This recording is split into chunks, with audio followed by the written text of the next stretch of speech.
Við erum að rannsaka hvernig gervigreind kemur svona inn í okkar samfélag. Við erum að skoða þær hugmyndir og þær orðræður sem verða til þegar við förum að nota gervigreind í daglegu lífi.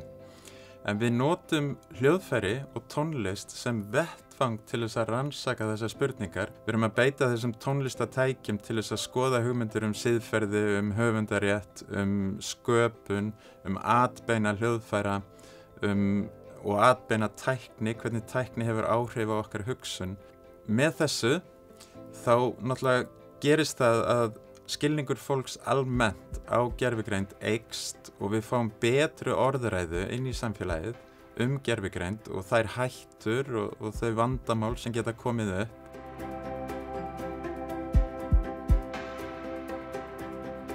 Þegar maður fær Evrópustyrk þá það eins og vítamínsprauta í rauninni inn í allt heimið. Þetta er viðurkenning, þetta er gaman, þannig að þetta eykur gleðina og eykur afköst vísindafólksins sem vinnur hjá okkur. Verkefnið, Blóðskimur til bjargar, snýst í raun það að kanna ávinninga því að skima fyrir forstigi mergæxlis. Sjá hvort að bæta því við skimanir á borð við brjóstakrabbamein og leghálskrabbamein. Við erum nú þegar búin að endur skilgreina hluta af þessu forstigi mergæxlis. Við erum búin að sjá hversu algengt að vera með svokallað mallandi mergæxli og svo höfum við meðhöndlað 80 manns sem hafa greinst með mergæxli á forstigi og þannig komið í veg fyrir að þau þróist yfir í krabbameini sjálft.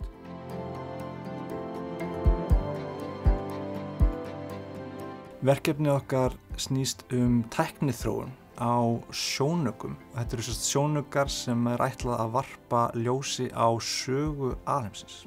Þessum sjónaugum til dæmis ætlað að svara spurningum eins og hvernig getum við lýst eðlisfræðinni í fyrstu sekúndubötunum í sögu alheimsins.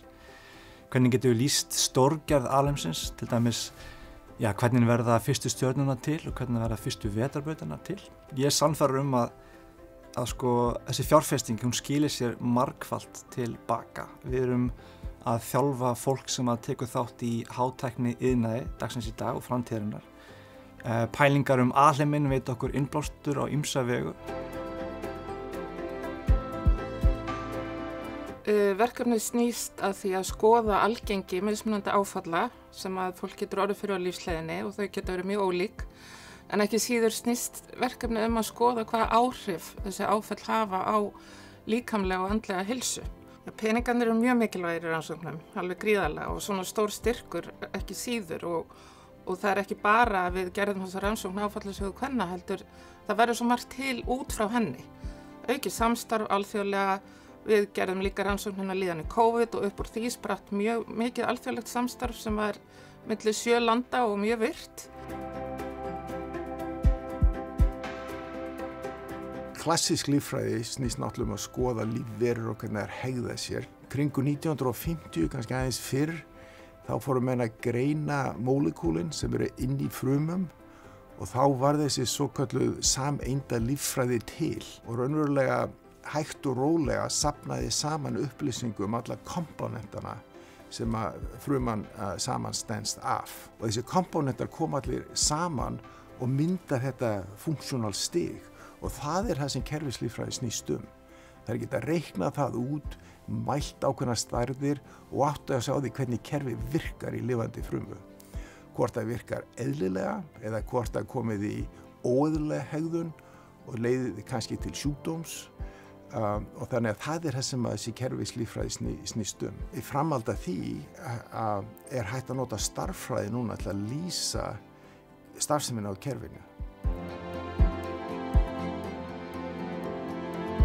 My study is about developing interventions in school that can help to reduce inequality when students choose the next educational level.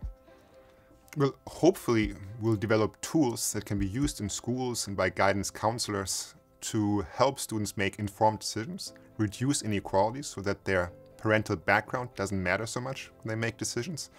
And ideally, because we do this in different countries, we also learn about, what works where. Ælisverkefnið það snýst það að rannsaka hvernig fólk breytir máli sín á lífsleiðinni og til þess að gera þetta þá að skoða íslenska þingmenn gegnum þeirra þingferil. skoðum mörg þúsund ræður og tökum viðtöl við þingmennina. Eitt af því sem skiptir máli þegar við erum að skoða málbreytingar á lífsleiðinni það að við náum betri skilningi á því hvernig svona heilbrigð öldrun á sér stað í málinu. Og þetta skiptir máli fyrir til dæmis rannsóknir í heilbrigðisvísindum vegna þess að það alveg stórt svið núna að reyna að skilja hvernig óheilbrigð öldrun virkar. Málfólk breytist þegar það fær sjúkdóma eins og Alzheimer og það getur verið hluti af greiningaferli í slíkum sjúkdómum að skoða hvernig mál þeirra breytist. En til þess að svoleiðis rannsóknir á óheilbrigðri öldrun virki almennilega þá þurfum við náttúrulega að skilja vel hvernig heilbrigð öldrun virka til samanburðar.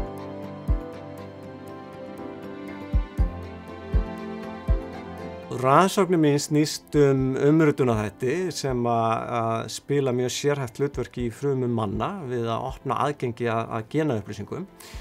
Og þessi prótein hafa verið notuð til þess að breyta einni frum í aðra, til dæmis að breyta stoppfrumum í hjartafrumur eða lifrarfrumur. Ef við getum haft góða stjórn af því að breyta einni frum í aðra og geta búið til stoppfrumur að vild, þá mun þetta spila gríðarlega stóran sess í læknisfræði framtíðarinnar.